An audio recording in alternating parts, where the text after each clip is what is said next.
ugly ass boy babysitter. What's an ass boy babysitter?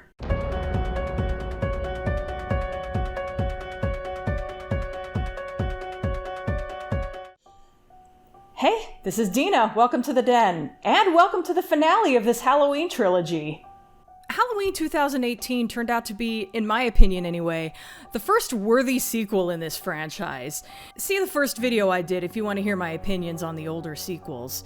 It played with your expectations a lot, made you care about the victims, and made Michael scary again, something the franchise really needed.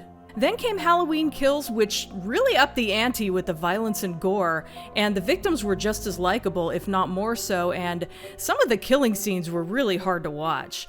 That movie did not mess around. It also killed off some characters that we did not expect to die, at least not before the third movie, and I'll admit that in some cases that was a bit wasteful. On the upside, it had a couple flashbacks to 1978 during the events of the first movie, which just looked amazing, including a stand-in for Loomis who really looked like him, with no use of CG. That's right, I'm not gonna let anyone forget about that stupid take. So here we are with Halloween Ends. Will it be a worthy end to this trilogy? Will it make sense out of things that were brought up in Halloween Kills? Let's find out. We open on Halloween of 2019, so a year after the events of the last two movies. Right.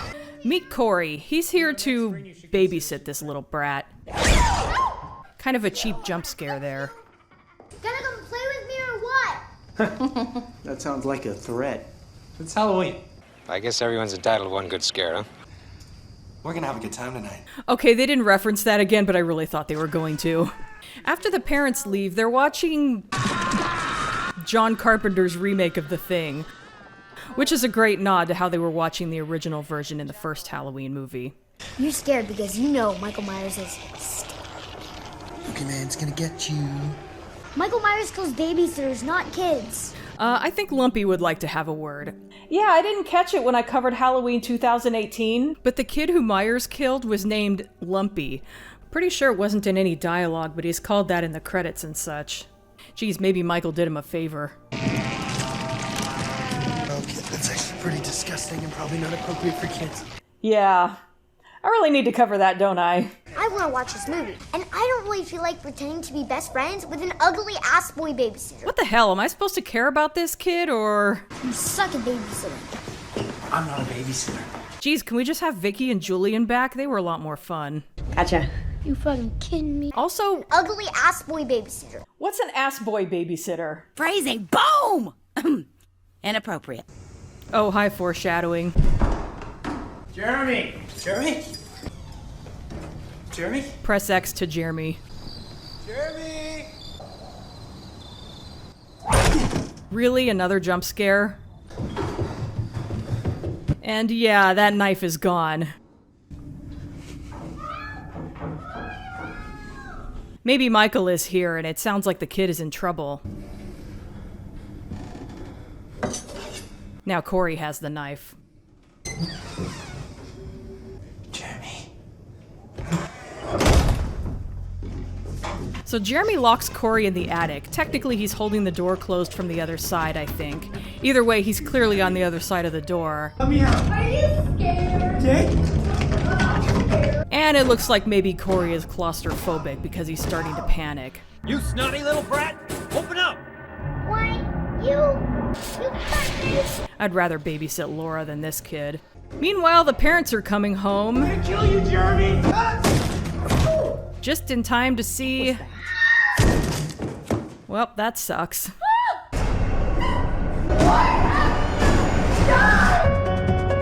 Whatever you may think of this movie, that cold open is amazing. They did a good job of making it look like Michael was possibly in the house, but it turns out to just be the kid and Corey trying to deal with him, and all that entails. This weird blue Star Trek-y font seems really out of place. And then you realize it's the same font they used for Season of the Witch. I see what you're doing there, movie. We're gonna talk about that later. This time we get a monstrous-looking jack-o'-lantern that splits open, revealing one similar to the one in the first movie. Then that splits open, revealing one more like the first one, etc.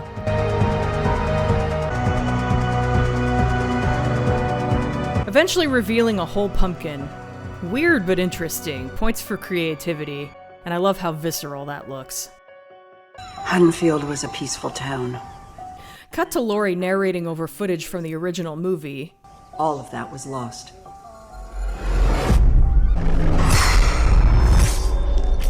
As he was locked away in his prison, Then Halloween 2018, I disappeared into mine. and Halloween Kills, reminding us of the story up to this point. And killed my daughter.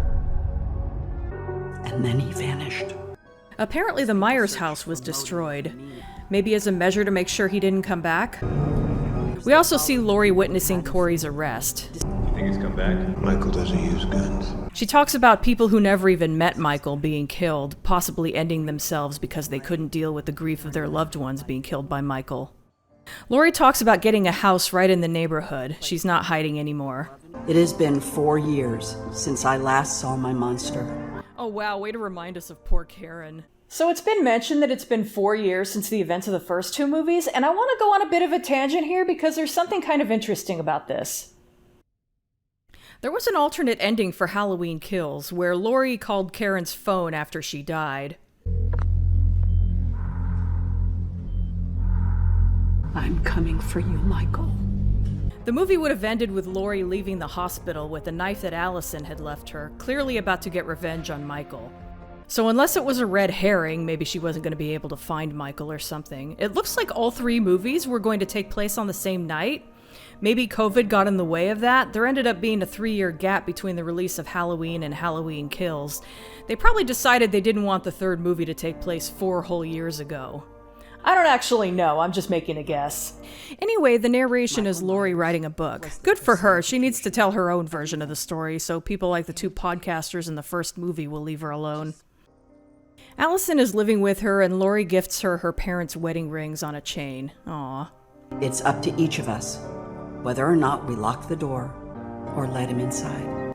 There's some foreshadowing. Evil inside. Damn, now I'm thinking of Lydia's note in Beetlejuice. Having jumped,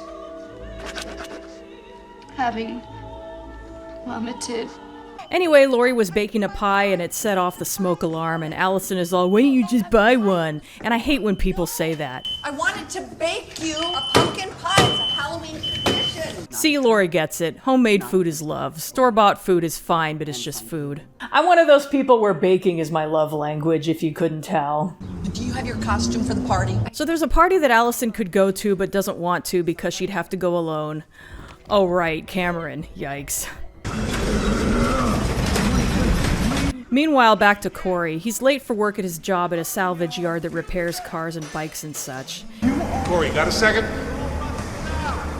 His boss gives him this motorcycle. Good engine pushing you. Finally make it to work on time, you know what I mean? And it's nice to see someone being kind to this kid. No problem, kid. Back to Allison for a minute. She gets pulled over by a cop. You're under arrest for being the prettiest girl I know. That's nice, Doug. Who may or may not be coming on to her. Pulled you over because I miss you. You miss me. Just kidding. Pulled you over because it looks like your muffler's about to fall off. Could be that he just has a really inappropriate sense of humor. Though we do find out later that they dated at some point, so yeah, he's gross. But then we pan down to a very specific shot of this cave under the bridge. I'm sure it's fine. Hey, yo, wait. Meanwhile, as Corey is leaving a convenience store, some teenagers ask him to buy them alcohol, and he declines. This is where you walk away. No is a complete sentence. But they realize who he is, and... You're that psycho babysitter. He killed that kid, didn't he? I've never understood the trope where bullies taunt someone that they know is a murderer or a potential murderer. The other example I can think of is the other kids taunting little Freddy Krueger. I could swear there's more of them, but that's the one that comes to mind. Like, if you think someone is capable of murder, why wouldn't you stay the fuck away from them? You're just a little pedo. Otherwise, you may as well just walk up to them and say, please kill me too, and be done with it. Right. So where's your next victim? Case in point. Hey, assholes! Knock it off! Get him, Laurie. Would you look at this? I mean, a psycho meets a freak show. Yeah, these assholes cannot get killed fast enough. Are you the psycho or the freak show? So do you want to do it? Or you want me to? Cathartic, but probably not the best idea. I'm not going. So Allison works in a hospital. I like that. It seems like a good way to process what happened a few years ago. Well, someone's getting into the spirit of things. Anyway, she looks at Corey and immediately wants to hit that. Cute, isn't she? Way to go, idiot doctor. Sorry. No, my fault. Just clean it up and get a goddamn sterile kit. Corey has some kind words for her. You shouldn't let that guy talk to you like that. It's gonna make you sad, even if you don't think it does. I've dealt with much worse. But thank you. Well, I'm supposed to get this promotion, but either way, it's just... Is it worth it? That's being a little intrusive, though. What'd you do? Good on Allison for changing the subject. She asks how it happened, and he lies, of course. I was at work and then I had a little accident. He gives advice on her car and... Why can't the bicycle stand on its own? No, it can't. It's got a kickstand. Because it was too tired. Okay, that was cute. I got a motorcycle. Oh, a motorcycle. Teach me to ride it? She wants to ride his motorcycle. I joke about how obvious she's being, but she does ask him out, so I'm glad she doesn't just keep beating around the bush. Yeah, you don't want to do that. There's a lot of things about me you don't know anything about. Things you wouldn't understand. Things you couldn't understand. Things you shouldn't understand. But, I appreciate the hand. Feels better already. He was injured. He needed medical attention. Apparently Lori planned all that? I don't know about that. That worked out just a little too well. I also have to point out that Allison and Lindsay are playing with tarot cards and... Oh no, I got the death card. No, that's not bad on tarot. No, that just means a major phase is ending and a new one is about to begin. Thank you for knowing what the death card means. This is where the shit hits the fan, guys. You need to find someone that can let go. That makes you want to rip off your shirt and show grief your fucking tits and say, you know what? Let's go. Okay, I think Jamie Lee Curtis just dropped character. Is it infected? Meanwhile, Corey apparently has an overbearing mother. Well, I just might have to send him back to the call center to work for Devon if you can't give him proper supervision. And I guess his boss is also his stepdad. Who's that person you're texting? Sometime later, maybe the next day, Allison brings in her car, and as he's showing her his motorcycle... Yo, Corey! Go give us a hand. The main bully shows up, and Corey witnesses his dad being mean to him. Fucking genius. That's gonna come up later. I'm gonna go help Ronald fix the rattle. Your car's... I don't care about the rattle.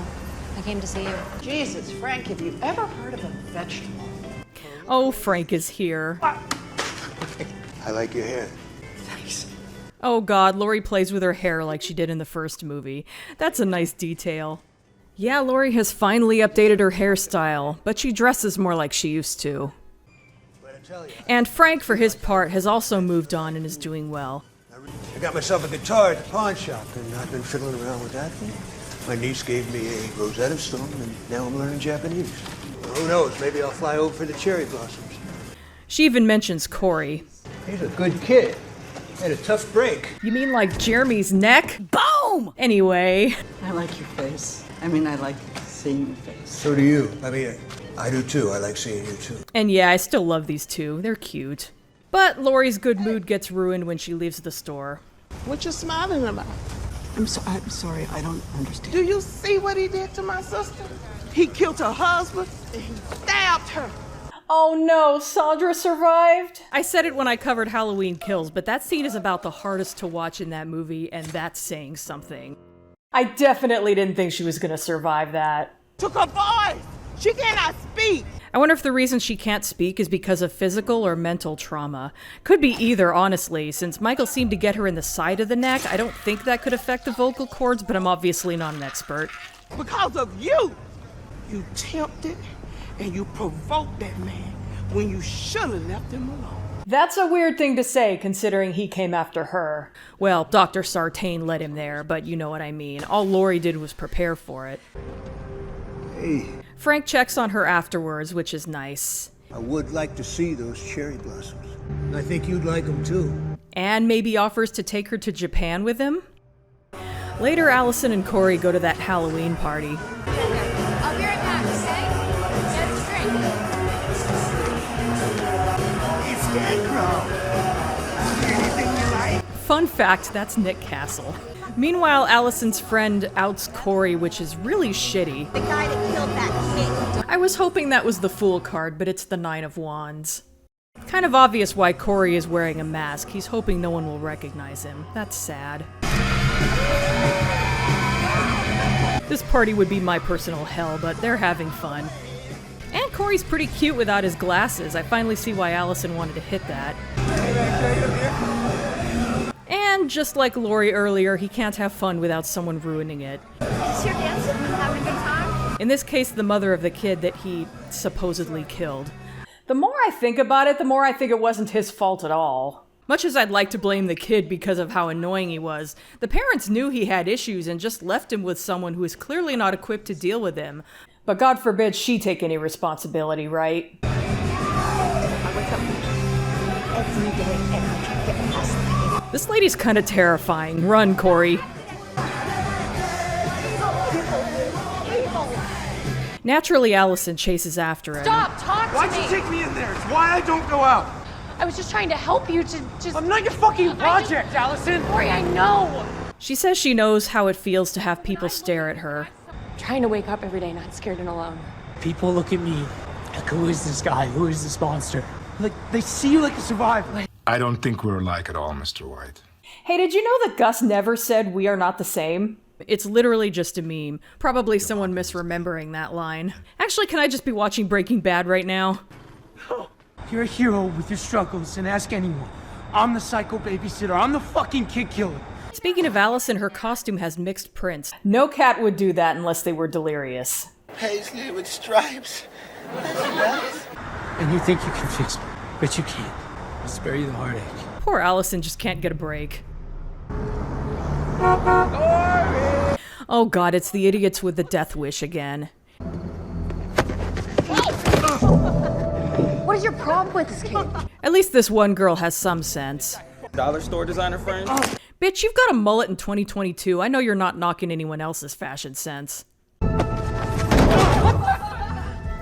you okay? But Corey's got some insight into this one kid, and he's had enough of these assholes. You just act like a goddamn asshole because your father treats you like one. It's contagious, right? I know what it looks like when somebody hates you. When your father fucking hates you. Yes? Shit! Way to go, idiots. I didn't push nobody. He fell. Let's get out of here. So, remember that cave from earlier? Yeah, I'm sure it's fine. A bit later, Corey wakes up, and he's generally okay if banged up. He's kind of deep in, but he can see the way out.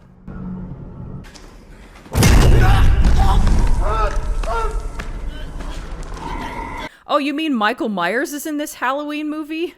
Seriously, we're 40 minutes in. Unfortunately, that's going to be kind of a recurring theme here. Anyway, Corey makes eye contact with Michael, and maybe something mystical happens, or maybe it's just supposed to be symbolic of something triggering in Corey's mind. He's been through a lot. Maybe this is the point where he just snaps. That's a cool shot. He does get out, but he almost seems to want to go back in. Nice jump scare. We take people in there now and then. Why'd he let you live?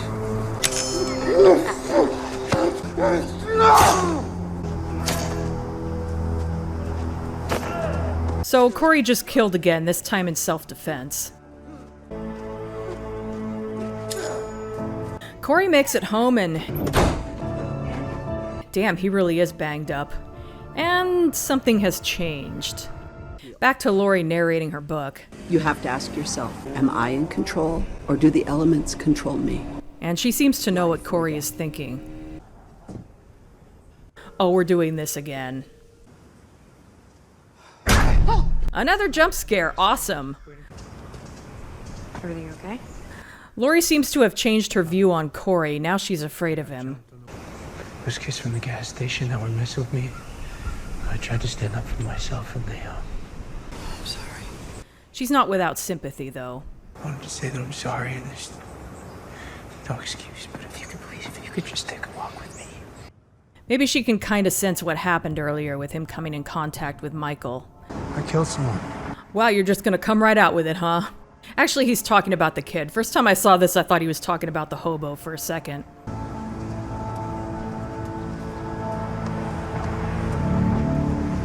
He brings Allison to the house where it happened and tells her all about it. Just wanted it to be a fun night. And then it all went bad. She already knew about him, and I guess she felt some kind of kinship with him even before they met. Like I was looking for you. Okay. Has he done something bad? Meanwhile, Lori pays Corey's mom a visit. I just realized that Lori and Corey rhyme. That's gonna bug me. You seeing my granddaughter?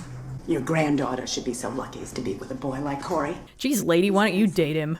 This town turned against him after the accident with Jeremy Allen. Because your boogeyman disappeared. They needed a new one. She's actually not wrong there. There's an alternate version of this scene where Corey shows up right after that line. It's nice to see you.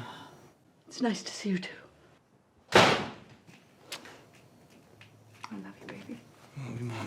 I can see why they cut it. It's kind of weird and awkward in a bad way. Though they may have only taken it out because they moved scenes around. He's supposed to be with Allison right now. Speaking of which, they go to a restaurant and Allison talks about her past. All my memories are here. It sounds like Allison stayed in Haddonfield partly to keep an eye on Lori and make sure she's okay. Are you gonna stay here, protect her from herself forever? I know I can tell you the truth. I'm not afraid of these people. I'm not afraid anymore. Gee, Corey's like a whole different person now. Notice he's drinking beer where before he was always choosing chocolate milk. Allison must be wondering what changed, and boy is she gonna be surprised. Oh, you tell me you want to burn it. Hey! Twice in 1 week. Oh, and there's the annoying cop. Did I do something wrong? I'm with someone. He just won't leave Allison alone, even though she's obviously on a date. Whatever you guys are doing. Good. Okay, you're good? Well, let me tell you, it's change your mind. He said we're good. Of course he recognizes Corey. You feel safe with this guy? God, this guy is gross. Listen around. Allison.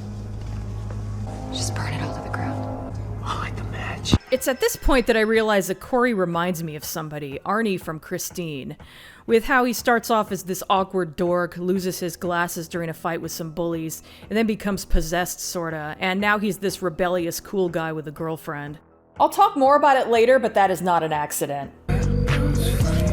Anyway, annoying cop follows Corey when he takes Allison home and afterward. To under the bridge, where it's not going to end well for him.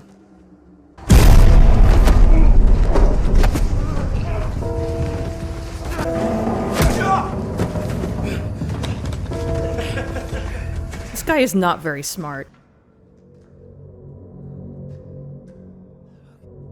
You're welcome, Silent Hill fans. Nearly an hour in, we might finally get to see Michael kill someone. Okay, maybe not. Show me how to do it. Get up! Corey's being a bit of an audience surrogate right now. There we go.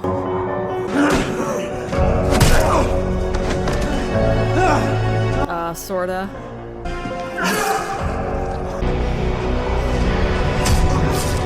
This feels weirdly like a three-way, and I hate it. In all seriousness, Michael is actually starting to show his age. And Corey goes back to see Allison again. This is becoming a pattern. Kill, see Allison. Kill, see Allison. He asks her a weird question. Did Michael Myers let you out? Or did you escape? My mother saved me. Ha, Lori sees them. But Michael sees her.